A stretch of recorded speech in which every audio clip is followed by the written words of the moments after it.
You heard the press secretary talk about the aircraft that's being chartered now to try to help some of those Americans, including military aircraft. And she also announced that President Trump will be attending the dignified transfer for the soldiers, the 6 service members, we should say, who were killed in the war that we know of. I want to bring in our chief international correspondent, Keir Simmons, who is joining us now from Dubai. And Keir, she said something interesting here. She talked about how Americans, there had been, in her words, in her view, warning from the State Department for Americans to preemptively leave the region before this strike that happened on Saturday morning.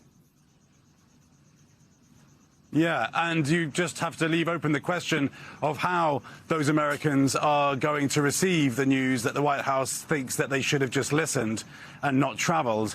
I'll leave that there. But what I do think, though, is that another aspect of all this sheds some light on it, Hallie, because there are those people, and they are inevitably the focus, holidaymakers, people on vacation, people on business who were here temporarily and want to get out and want help to get out, just as we've been talking about.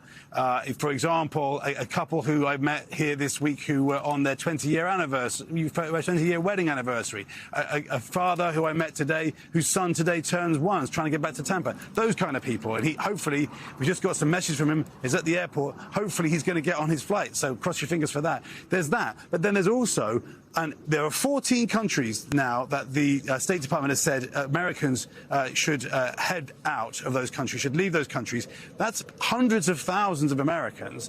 And the people we've spoken to, mother, for example, we spoke to, who is from San Francisco but lives here, asking, well, where's the help? How's that going to work? And where's the help for us to do that? How are we supposed to handle that? And the reason why I think that's important is because before this war was launched, was there any understanding of that huge number of Americans who live in this region, not just those who are on vacation here or on business here? Now, a counterpoint to that, Ali, is this: what we've discovered, what we've experienced in the past days, is that there are very impressive air defences in a place like the United Arab Emirates here, where I am.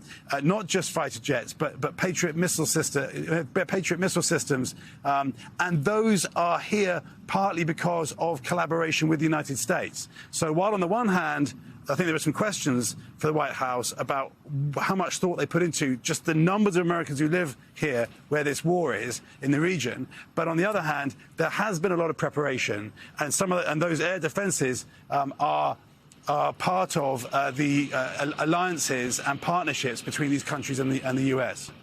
We thank you for watching, and remember, stay updated on breaking news and top stories on the NBC News app or watch live on our YouTube channel.